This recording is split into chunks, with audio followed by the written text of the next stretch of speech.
کیا آپ جانتے ہیں کہ قرآن کہتا ہے کہ دودھ شریک بہن بھائی آپس میں نکاح نہیں کر سکتے؟ دودھ شریک بہن بھائی وہ بچے ہوتے ہیں جنہیں ایک ہی عورت نے دودھ پلایا ہو، چاہے ان کا خون کا رشتہ نہ ہو۔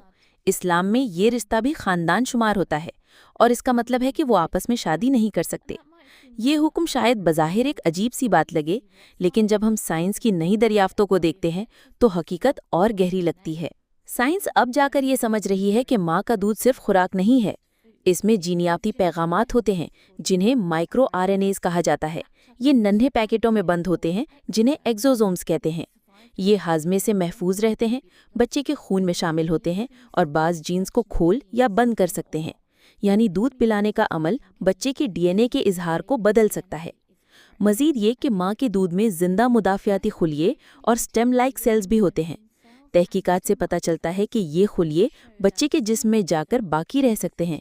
اس کو مائکرو کائمرزم کہا جاتا ہے، یعنی دودھ پلانے والی عورت اپنے وجود کا حیاتیاتی نقش بچے کے جسم میں چھوڑ جاتی ہے۔